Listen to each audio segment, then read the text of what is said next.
Bismillahirrahmanirrahim. Elhamdülillahi Rabbil alemin. Və salatu və selamu alə seyyidina Muhammedin və alə ali və səhbə əcməin. Əmə bəd. Esselamu aleykum və rahmetullah və bərəkatuhu. İnşallah gözəl əxlaq barədə zikr edəcəm. Ey müsəlmanlar, bilin ki, İslam şəriəti böyük bir məqsədə həyata keçirmək, dəyərli işi icra etmək üçün gəlmişdir. Bu, Allahın və məxluqatın hüquqlarını qorumaqdır. Uca Allah buyurur, Allaha ibadət edin, ona heç bir şey şərik qoşmayın. Ataya, anaya, qohum əqrabaya, yetimlərə, yoxsullara, yaxın və uzaq qohum qonşuya, yaxın yoldaşa və dosta, pulu qurtarıb yolda qalan müsafirə, əlinizin altında olan sahibi olduğunuz qul və kənizlərə yaxşılıq edin.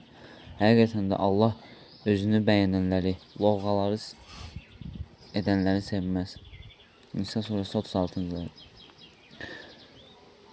Hüquqların icrası, zülmün yox edilməsi və s. kimi digər qayələr böyük qayədən, yəni Allahın və məxluqatın haqqını vəfalı olduqdan sonra gəlməlidir. Çünki bu böyük qayə digərləri üçün bir yoldur. Gözəl əxlaq Allahın və məxluqatın haqqını ödəməyin əsasını təşkil edir. İman ilə gözəl əxlaq birlikdə Allahın və məxluqatın haqqını ödəməyin əsasıdır. Bununla insanın Allah yanında dərəcəsi artır, günahları bağışlanır. Ayşə radiyallahu anhə deyir ki, Peyğəmbər sallallahu aleyhi və səlləmin belə dediyini eşitmişəm. Həqiqətən də müsəlman gözəl əxlaqı ilə daima namaz qılıb oruç tutanın dərəcəsinə yetişər. Əbu Davud. Əbu Dərdə radiyallahu anhə Peyğəmbər sallallahu aleyhi və səlləmin belə dediyini rəvayət edir. Qiyamət günü mömin bəndənin dərəcəsində gözəl əxlaqdan başqa daha ağır gələcək ikinci bir əməl yoxdur. Həqiqətən də Allah ədəbsiz və əxlaqsız kimsəyə nifrət edər. Gözəl əxlaq bütün xeyirlərin tacıdır. Gözəl əxlaq dedikdə şəriət və sağlam düşüncəyə görə bəyənilən hər bir iş nəzərdə tutulur. Bəzi elm adamlarına görə əxlaq xeyirli iş görmək və şərdən əl çəkməkdir. Gözəl əxlaq belə tərif vermək olar. Allahın əmr etdiklərinə əməl etmək, qadağan etdiklərindən çəkinmək gözəl əxlaq deməkdir. Əmr olunan gözəl əxlaq nümunələrindən biri də bunları misal çəkmək olar. Təqva, ixlas, səbir, mülayimlik, təmkinlik, həya, iffət, qeyrət, valideynlərə yaxşılıq, qohumluq əlaqələrin qorunması, mərhəmət, möhtaca kömək etmək, şücaətgərlik, səxavətlik, sadiqlik, doğruluq, sağlam və geniş qəlblik, xoş rəftar, vəfalıq, yaxşı işlərin əmri, pis işlərin qadağan edilməsi, gözəl qonşuluq, təvazökarlıq, mərdanəlik, bağışlamaq, əmanəti qorumaq. Qadağan olunanlar isə bunlardır.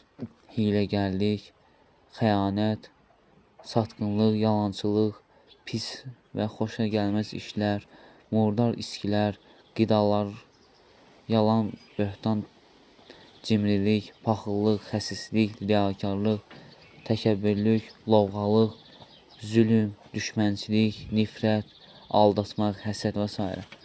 Yəni, bunlar ondan öncəkilər gözəl əxlaqa aid isə, bunlar da pis əxlaqa aid olan bir nümunələrdir. Yəni, bunları çox hissəsini üzərində təşkil edən insan xeyirləri cəm edən yaxşı, gözəl əxlaq sahibi olur. Pislərin əksəriyyətini üzərində cəm edən isə pis əxlaq sahibi olur. Gözəl əxlaq möminə həm dünyada, həm də axirətdə fayda verəcək, Rəbbi yanında onun dərəcəsini qaldıracaqdır. Möminin əxlaqında yaxşı və pis insanlar faydalanır. Kafirin əxlaqı isə ona yalnız bu dünyada fayda verər. Allah onun gözəl əxlaqına görə mükafatını bu dünyada verər. Axirətdə isə ona heç bir payı yoxdur. Bir gün Ayşə radiyallahu anhə Peyğəmbər sallallahu aleyhi və səlləmə dedi: Ey Allahın elçisi, Abdullah ibn Cihaddan gələn qonaqlara xoş baxır. Kasıblara əl tutar. Dünya işlərində buna kömək edər. Bunlar ona fayda verəcəkmi?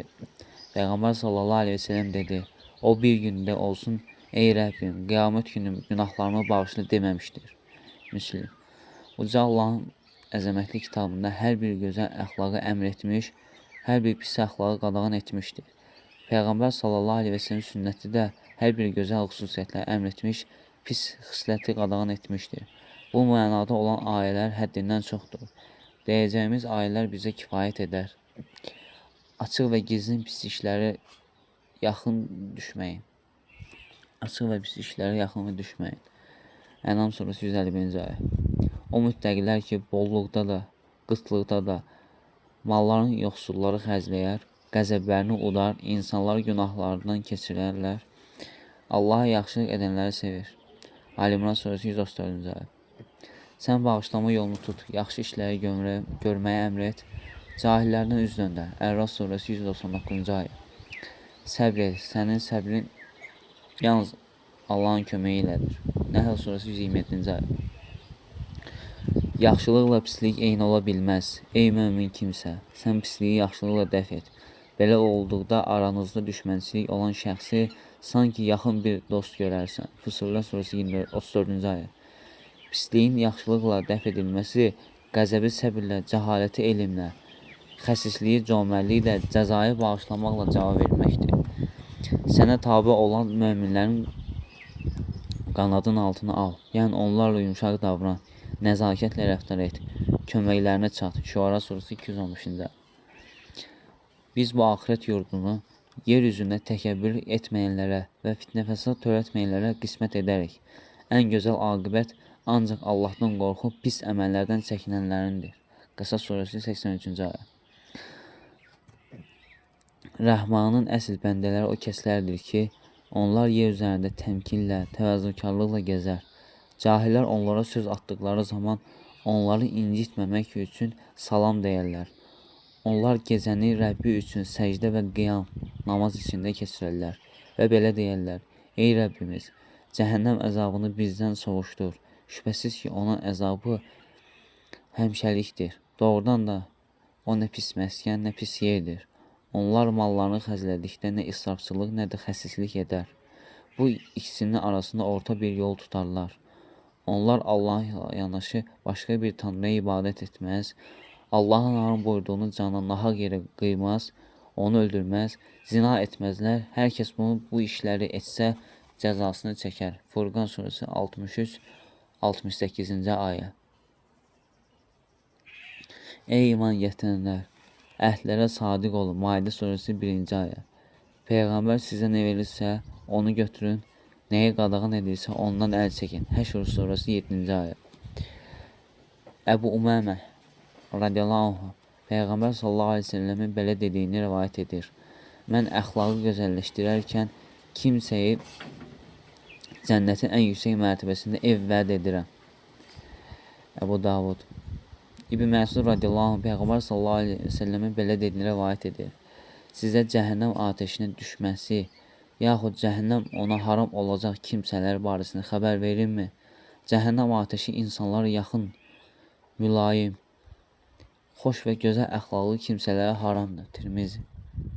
Ayşə radiyallahu anh belə dediyi rivayət edilir. Hansı işdə mülayimlik olarsa, o iş gözəl olar. Hansı işdə olmazsa, o iş pis olar. Müslim.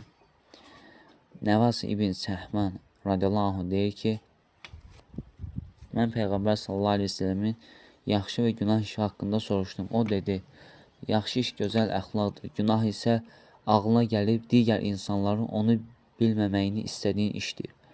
Müslim rivayət etdirilir. Gözəl əxlaq öz sahibi və cəmiyyət üçün bərəkətdir, xeyir və ruzidir. Allah yanında alilikdir, məxluqatın qəlbində sevgidir, insan üçün rahatlıq və köksünün genişliyidir. İşlərin asanlığı dünyada xoş xatirə, axirətdə isə gözəl aqibətdir. Pis əxlaq isə bədbəxtlikdir, ömrün bərəkətinin azalmasıdır. Pis əxlaq insanlarda nifrət, qəzəb, qəlblərdə zülmət yaradır. Pis əxlaq təcili bədbəxtçilik, sonra isə şərdir. Ey müsəlmanlar, sələf-i salihi özünüzə örnək tutun. O kimsələr ki, ən gözəl əxlaq sahibi olmuşlar. Bilən və yaradan Allah buna şahidlik etmiş, uca Allah buyurur, Muhammed Allahın peyğəmbəridir. Onunla birlikdə olanlar, yəni möminlər, Kafirlərə qarşı sərt, bir-birinə, öz aralarında isə mərhəmətlidirlər. Sən onları namaz vaxtı rüku edən, səcdəyə qapanan, Allahdan rıza və lütf diləyən görərsən. Onların əlaməti üzlərində olan səcdə izidir. Fəth surəsi 29-cu ayə. Digər ayədə belə buyurulur. Ey müsəlmanlar, siz insanlar üçün ortaya çıxarılmış ən yaxşı ümmətsiniz. Onlara yaxşı işləri görməyi əmr edir, pisli əməllərdən qadağan edir və Allaha iman gətirirsiniz. Ali İmran surəsi 110-cu ayə. Sələf-i salih insanlar üçün ən xeyirli insanlardır. Digər ayədə deyilir, möminlər içərisində elələr vardır ki, Allaha etdikləri əhdə sadiq olarlar. Onlardan kimisi bu yolda şəhid olmuş, kimsə də şəhid olmasını gözləyir. Onlar verdikləri sözü əsla dəyişməz. Əhzab surəsi 23-cü ayə. Sahabilərin hər biri gözəl əxlaqda və səhvə işlərdən uzaq olmaqda bir ümmətdir. Bu onların həyatlarında və tarixçələrində görünür. Hər bir gözəl əxlaqda bəyənilən vəsflər də öncül örnəklər bəşəriyyətin ağası olan Muhammeddir. O hər bir iş üçün tam mənalı örnəkdir. Uca Allah buyurur. Həqiqətən də Allahın Rəsulu Allaha qiyamət günü ümid bəsləyənlərə, Allahdan qiyamət gündən qorxanlara və Allahı çox zikr edənlər üçün gözəl örnəkdir. Əsra surəsi 20-ci ayə. Rəbbin onu qorumuş və onu gözəl tərbiyələndirmişdir. O da ümmətin hər bir gözəl əxlaqa, düzgün əmələ tərbiyə etmək üçün çox böyük səy göstərmişdir. Əbu Hüreyrə radiyallahu anhu Peyğəmbər sallallahu aleyhi ve sellemin belə dediyini rəvayət etmişdir. Mən gözəl əxlaqı tamamlamaq üçün göndərilmişəm. Əhməd rəvayət etdisi. Uca Allah öz Peyğəmbərin ən gözəl şəkildə tərifləmişdir. Elə bir tərif ilə tərifləmişdir ki, bütün mələklər, möminlər, cinlər, insanlar həmin tərifi oxuyurlar. Bu tərif zaman keçməklə unudulan deyildir. Uca Allah buyurur, şübhəsiz ki, sən böyük bir əxlaq sahibisən, əxlaq üzərindəsən. Nun surəsi 4-cü ayə. Doğrudan da Peyğəmbər sallallahu aleyhi ve sellem bu əxlaqına Allahın şahid olması kifayət edər. Bir işdə Ayşə radiyallahu anhu bir dəfə Ayşə radiyallahu anhu Peyğəmbər sallallahu aleyhi ve sellemin əxlaqı barədə soruşuldular. O deyir, onun əxlaqı Quran idi. Müslim. İbn Kəsir rahimullah Peyğəmbər sallallahu aleyhi ve sellemin əxlaqı barədə deyir. Quranın qadağa və əmirlərinə tabi olmaq onun üçün xasiyyətə tabi, xarakter çevrilmişdir. O vərdiş etdiyini tərk edib, Quranın əmrinə tabi olur, qadağalarından çəkinirdi. Bununla bərabər Allah ona həyat, səxavətlik, şücaətkarlıq, bağışlama, mərhəmət və digər gözəl əxlaqları bəxş etmişdir. Hətta Peyğəmbərlikdən öncə onun da məzəmmət olunacaq bir eybi görülməmişdir. Çünki onun düşmənləri çoxaldıqda onlar çalışsalar da onda bir mənfi xüsusiyyət tapa bilməmişlər. Ayşə deyir ki, qəfildən vəhiy gələndə o Xədicəyə radiyallahu anhə dedi, mən başıma bir iş gələcəyindən qorxdum. Xədicə dedi, xeyr, bu əsla ola bilməz. Allah səni heç vaxt alçaltmaz. Sən qohumluq əlaqələrini saxlayır, düz danışır, kasıblar əl tutur, qonaqpərvərlik göstərir, haqqın tərəfini tutursan. Buxari Müslim. Bu onun Peyğəmbərlikdən öncə bəzi əxlaqı nümunələridir. Peyğəmbərlikdən sonra Allah ona olan nemətini tamamladı və ona böyük əxlaq bəxş etdi. Siz də dininizi bağlanmaqla, şəriətə əməl etməklə Peyğəmbərinizi örnək tutun. Nə qədər ki, Allah sizə ömür verib, onu gözəl əxlaqı ilə əxlaqlanın. Xalis niyyət ilə Allah üçün sünnəyə əməl edərək, bidətdən uzaq olaraq özünüzü onun yoluna öyrəşdirin. Uca Allah buyurur, də əgər siz Allahı sevirsinizsə, mənim ardımca gəlin ki, Allah da sizi sevsin və günahlarınızı bağışlasın. Allah bağışlayandır, mərhəmətlidir. Ali İmran surəsi 31-ci ayə. Bir şey də bilməmiz lazımdır ki, şəri, gözəl söz və ya hərəkətlə özündən uzaqlaşdırmaq, haqqı ən salamat üsulla təbliğ etmək yaxşı xüsusiyyətdir. Amma haqqı qarşısında susmaq, yaxud günahlara razılıq bildirmək isə pis əxlaqdır. Ey iman gətirənlər! Namaz qıldıqda rüku edin, səcdəyə qapanın, Rəbbinizə ibadət edin, yaxşı işlər görün ki, nicat tapasınız, mətləbinizə yetişəsiniz. Allahdan əmr olunan qaydada qorxun, onun qadağan etdiyindən çəkinin. O sizə belə əmr etmişdir. Həqiqətən də Allah Quranda insanlara ədalətli olmağı, yaxşılıq etməyi, qohumların haqqını verməyi buyurar. Zina etməyi, pis işlər görməyi, zülm etməyi isə qadağan edir. Allah sizə düşünüb ibrət alasınız deyə belə öyüd nəsihət verir. Nəhl surəsi 90-cı ayə. Bu ayədə bütün gözəl əxlaqları özündə əks etdirən və hər bir pis əxlaqı qadağan edən bir ayədir. Muaz ibn Cəbəl radiyallahu anhu Peyğəmbər sallallahu aleyhi ve sellem belə dediyini rəvayət edir. Harda olursan ol, Allahdan qorx. Pis iş gördükdə ardınca yaxşı işlər gör ki, pis işi silsin. İnsanlara gözəl əxlaqlı ol. Tirmizi.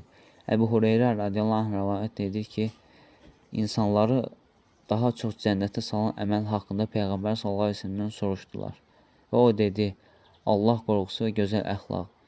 Sonra daha çox cəhənnəmə salan əməl haqqında soruşdular. O dedi, dil və övrət yeri. Ey müsəlmanlar! Siz də dininizin sizə buyurduğu əxlaq sahibi olun. Peyğəmbərinizin sallallahu aleyhi ve sellemin yolundan tutun. Belə olan halda dünya və axirət xeyrinə sahib ola bilərsiniz. Əməl salih sələflərimiz gözəl əxlaqın nə olduğunu bizə anlatmaq üçün bir çox vəsələ söyləyiblər. Həsən əl-Bəsri rahimullah demişdir, gözəl əxlaq səxavətlik, çalışqanlıq və dözümlükdür. İbn əl-Mübarək rahimullah, gözəl əxlaq, gülər üzlü olmaq, yaxşılıq etmək və pislikdən çəkindirməkdir.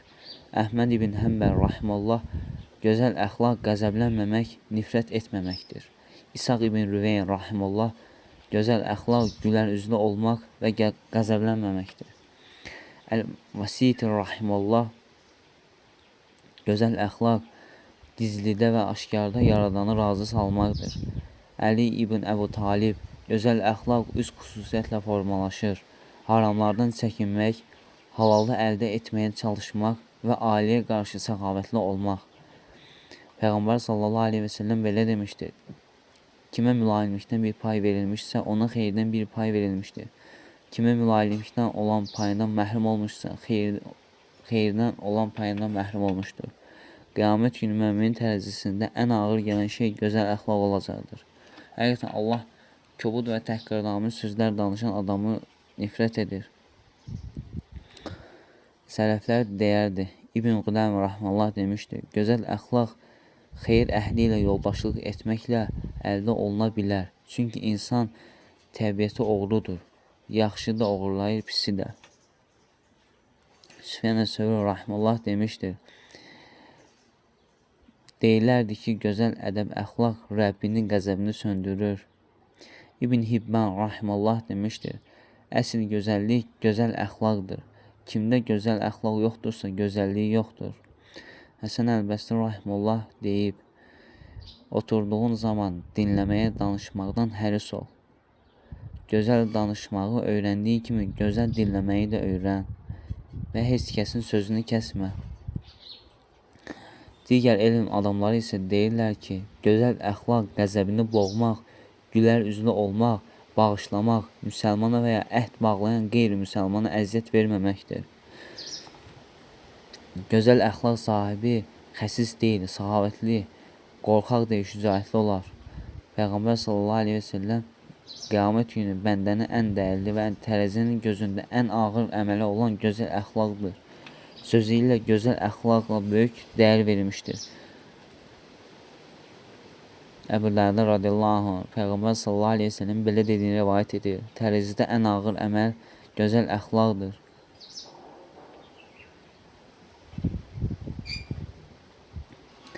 Əbu Hüreyrə radiyallahu anh rivayət edir ki, Rasulullah sallallahu aleyhi ve sellem belə demişdir.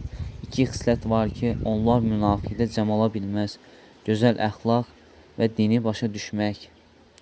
Əbu Hüreyrə radiyallahu anh rivayət edir ki, Allah Resulü sallallahu aleyhi ve sellem belə demişdir: möminlərdən imanı kamil olanlar gözəl əxlaqı olanlardır.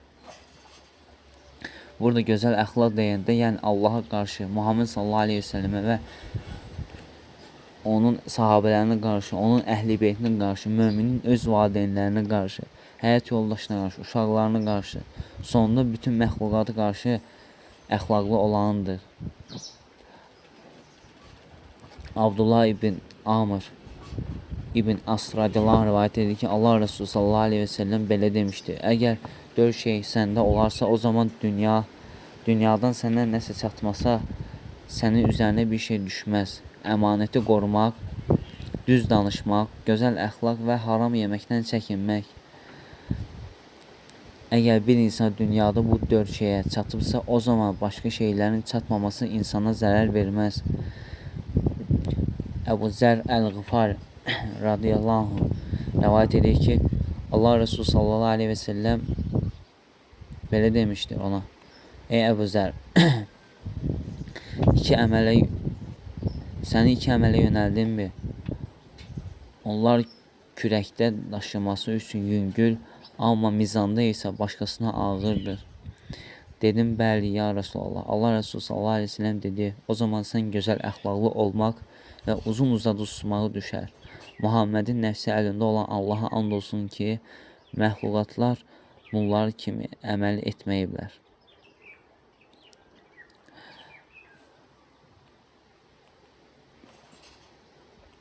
Resulullah sallallahu aleyhi ve sellem demiştir: harda olursan ol, Allahdan qorx. Pisliyin ardınca yaxşılıq et ki, bu yaxşılıq həm pisliyi silib aparsın. Və bir də insanlarla gözəl əxlaqlı davran.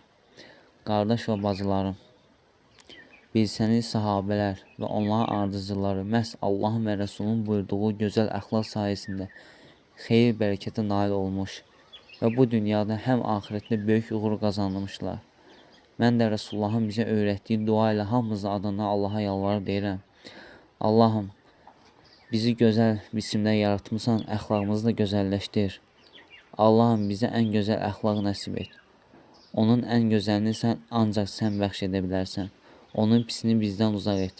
Mən onun pisindən ancaq sən uzaqlaşdıra bilərsən.